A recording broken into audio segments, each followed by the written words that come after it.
Hi, my name's Alex Walley. I'm a professor of medicine at the Boston University Avedisian and Chobanian School of Medicine. And I'm also the medical director at the Massachusetts Department of Public Health's Bureau of Substance Addiction Services. I'm an HIV primary care doctor and an addiction specialist, and I do research on overdose. And I'm excited today to talk to you about overdose safety planning and how to use an overdose prevention hotline. For 92% of people who die from overdose, their drug use was not witnessed. They were alone when they used drugs. And for 43% of people who die from overdose, there was a potential bystander nearby who might have been able to respond if they had known that the person was overdosing. Naloxone and other overdose response strategies can only work if there's someone else there. You can't give naloxone to yourself to reverse an overdose. For patients who use drugs, I ask them, how do you keep yourself safe from overdose? I talk to them about making a safety plan. And when we talk about that safety plan, I want to hear about how they're going to use with others and how they're going to take turns. So if one person overdoses, there's another person there to respond. I want to hear exactly how they're going to use the drugs. For example, I want to hear that they're going to start with a lower dose. And when they use the drugs, they use it slowly so they can understand how potent the drug is and to slow down if they feel like that drug is too powerful. I want them to have naloxone ready in case they need it. And for when people use alone, I encourage them to use an overdose prevention center if they're in New York or Providence, Rhode Island. Otherwise, I want them to use when someone else is there who can check on them and find them.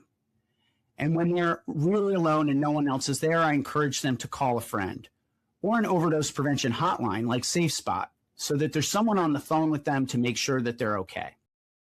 So how does an overdose prevention hotline like SafeSpot work?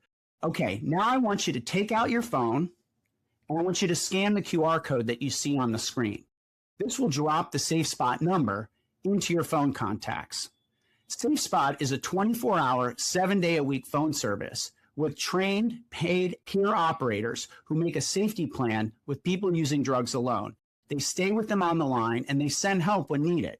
The wait time is less than 20 seconds. It is available throughout the U.S. and generously funded by the Massachusetts, Connecticut, and Maine health departments. Over 11,000 calls have been received and over 30 successful overdose rescues. So now I'm going to call the line and show you how it works. Hey, you've reached SafeSpot, a remote spotting service for people who use drugs. We're so glad you called. If this is an emergency or an active overdose, please hang up and call 911. If you're experiencing a mental health crisis, please hang up and dial 988. This call is recorded for quality control and training purposes, but all recordings are deleted after 7 days. We are committed to your confidentiality.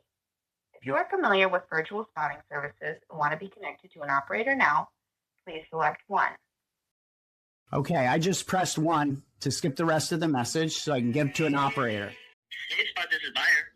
Hi, Buyer. This is Alex Walley. I'm calling during a presentation, actually, because I want to show people how SafeSpot works. So I was hoping you could tell me a little bit about yourself and what you do for SafeSpot and tell us a little bit about how it works. Yeah, absolutely. That's great to hear from you guys. I don't know how many people you got, but hi, everybody. I'm Buyer. I'm an operator here at SafeSpot. So basically what we do is we're an overdose prevention hotline. So people call into us when they're going to be using drugs alone, and someone like me, like an operator, will answer the phone, just like I did, and basically we'll get a little bit of information from them. Most importantly, we ask them exactly where they're located when they're using. So whether that's their house or their car or a public place, and then we just stay on the phone with them while they use. We chat about life and pets and, safe topics, but we basically just keep people company and also keep them safe, because then if something does go wrong, if we think that there could be an overdose and they become unresponsive, then we are there with them on the phone to get help. So, that's kind of in a nutshell what we do. If you have specific questions, I can answer those too. Is there any limit to how many times people can call SafeSpot? Nope, there's no limit to how many times people can call. And, everybody's life and situation is different. So, we have people who call us every day, every time they use, multiple times a day. And then we have people who call us, on one-off instances, like call every couple months or, whatnot, when they find themselves using alone.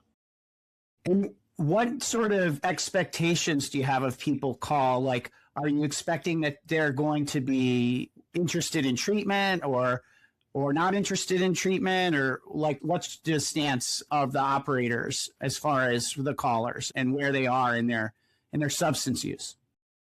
Yeah, so, we are happy to meet people exactly where they're at. Treatment or recovery is never something that we as operators are going to bring up with people or suggest, but if that's something that they do want to talk about, some of our operators, are happy to talk about that if that's something they want to, but it's not really something that we bring up. We're focused on just being with them in that moment, where they are at, wherever that is in their relationship with substance use, and just keeping them safe for that time that they're using.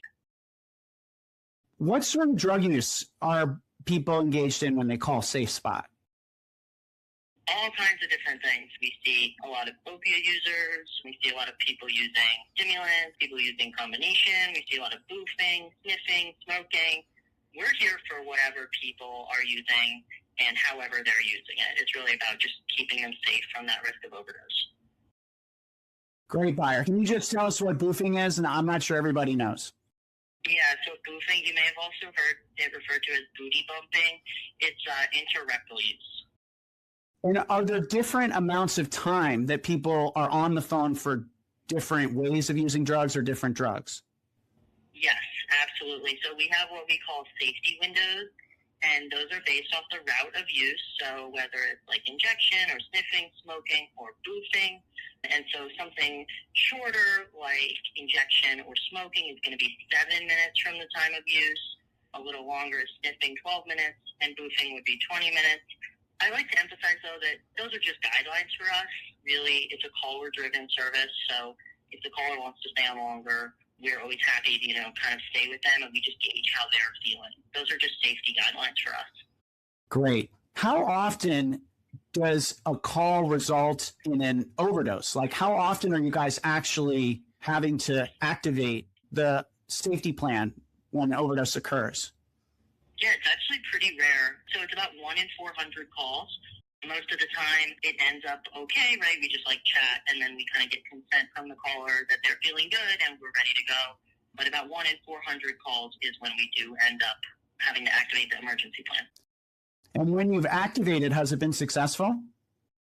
Yes, we've activated 31 times in total. I think about 12 times this year, and it's been successful every time. We've never had a fatal overdose on the line. Wow, that's so great to hear. Buyer, thanks so much. I really appreciate it, and thanks for what you're doing. Anything else you want to say to anybody about SafeSpot? I think the only thing I'll end with is that we're all really passionate about this. I started as a volunteer. Most of our staff started as volunteers, and I think we just all feel really grateful to be able to do this and just really care about it a lot. So thanks so much for showing interest. We really appreciate it. Is it okay for people to call you guys just for information like I just did?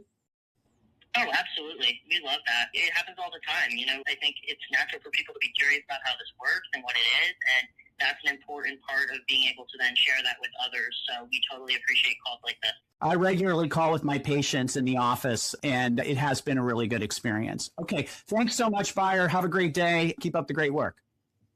Of course. Thanks, guys. Have a good one. All right, bye-bye. Some key takeaways when you're making a safety plan to help keep your patients safe from overdose. 1, encourage people to use with others and take turns. They should start low and go slow and have naloxone ready. If they live in a place where there's an overdose prevention center, encourage them to use it, like in New York or Providence, Rhode Island. If not, they should call a friend or an overdose prevention hotline like SafeSpot. Otherwise, they should use somewhere where someone will check on them and they can find them.